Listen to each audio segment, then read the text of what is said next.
Hello दोस्तों, एक बार फिर से स्वागत है आपका जोशी ऑनलाइन क्लासेस में। आज का हमारा टॉपिक है हड़प्पा सभ्यता से संबंधित। और हड़प्पा सभ्यता के अंतर्गत हम विशेष रूप से बात कर रहे हैं कि जो हड़प्पा सभ्यता के लोग थे वो किन धातुओं से परिचित थे, इसके बारे में। दोस्तों, बहुत बार यहाँ से भी क्वेश्चन पूछ लिया जाता है परीक्षाओं में कि एक प्रश्न दे देगा कि हड़प्पावासी निम्नलिखित में से किस धातु से परिचित थे। 4 ऑप्शन होंगे, उनमें से आपको एक को गैस करना पड़ेगा कि वो किस धातु से परिचित थे। तो यहाँ पर एक छोटी सी ट्रिक से हम पता लगाएंगे कि जो हड़प्पावासी थे वो कौन कौन सी धातुओं के बारे में प्रमुख रूप से जानते थे, जिसकी एग्जाम में पूछे जाने की जो संभावना है वो सबसे ज़्यादा है। तो आज की जो हमारी ट्रिक है वो है चाचा रात को सीटी बजा के सोते हैं। ये एक छोटा सा हमारा सेंटेंस है एक लाइन का, जिसमें ये कह रहा है कि एक चाचा हैं किसी के, वो उसके चाचा रात को क्या करते हैं, सीटी बजा के सोते हैं। हो सकता है वो चौकीदारी करते हो कहीं पर, तो सबको अवेयर करने के लिए, जागरूक करने के लिए, यानी कि चौकन्ना करने के लिए कह सकते हैं कि रात को वो क्या करते हैं, सीटी बजाते हैं, उसके बाद सोते हैं। तो यहाँ पर इससे हम क्या करेंगे कि इस ट्रिक से हम हड़प्पा सभ्यता के जो लोग थे वो कौन कौन सी धातुओं से प्रमुख रूप से परिचित थे उनके बारे में पता लगाएंगे। तो पहले सबसे पहले हम ट्रिक के जो प्रमुख शब्द हैं या अल्फ़ाबेट हैं उनको अलग अलग कर लेते हैं। तो हमने यहाँ पर जो ट्रिक से संबंधित प्रमुख अल्फ़ाबेट हैं उन सबको अलग अलग करके लिख दिया है। अब यहाँ पर हम क्या करेंगे, पहले एक बार फिर से ट्रिक को देखते हैं, उसके बाद हम इस ट्रिक में से जो जो धातु के नाम निकल के आते हैं उसको लिखते जाएंगे और यहीं पर उसे याद करने का प्रयास भी करेंगे।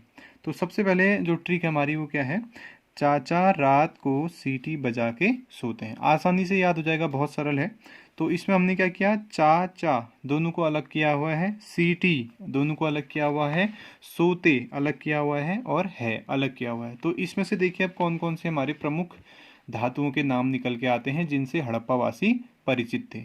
तो पहला जो चा है इससे निकल के आता है चांदी। तो चांदी से आपको पता लग जाएगा कि हड़प्पावासी चांदी से क्या थे, परिचित थे।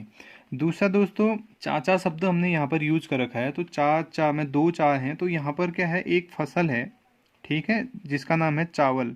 ये जो चावल है इससे भी क्या थे, इस फसल से भी हड़प्पावासी परिचित थे। लेकिन आप इसको ये याद रखना कि ये धातु नहीं है, ठीक है, ये खाद्य पदार्थ है, ये धातु नहीं है। लेकिन ट्रिक में एक एक्स्ट्रा चा यहाँ पर है तो हमने उसको भी यूज कर लिया। ये धातु ना होकर ये क्या है, आपका खाद्य पदार्थ है ना। तो या हम इसको कह सकते हैं कि ये क्या है, एक तरह का अनाज है। तो इस अनाज में वैसे तो गेहूं जौ बहुत से परिचित थे, तो चावल से भी हड़प्पावासी परिचित थे। तो यहाँ पर जो दूसरा चा है, चाचा का दूसरा चा है, उससे हमने चावल निकाला। फिर से याद रखना कि चावल कोई धातु नहीं होती है, ये एक खाद्य पदार्थ होता है या अनाज होता है। आगे बढ़ते हैं।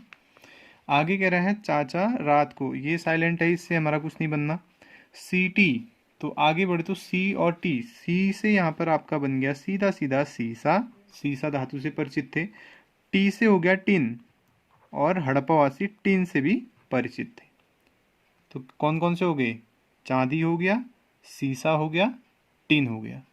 आगे बढ़े तो सोते, तो सो से हो गया आपका सोना, सोना जो धातु है उससे भी परिचित थे। ते से हो गया आपका तांबा, तांबा से हड़प्पावासी परिचित थे, ठीक।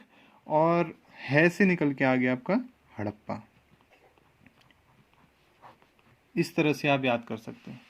सिंपल सी हमारी ट्रिक है जिसमें हमने कहा है चाचा रात को सीटी बजा के सोते हैं। इसमें से जो प्रमुख अल्फ़ाबेट हमारे वो चाचा, उसमें से हमने निकाला चा से चांदी, चा से चावल, चावल अनाज होता है या खाद्य पदार्थ होता है। सी से हो गया आपका सीसा, टी से हो गया टिन, सो से हो गया सोना, ते से हो गया तांबा, और है से हो गया हड़प्पा।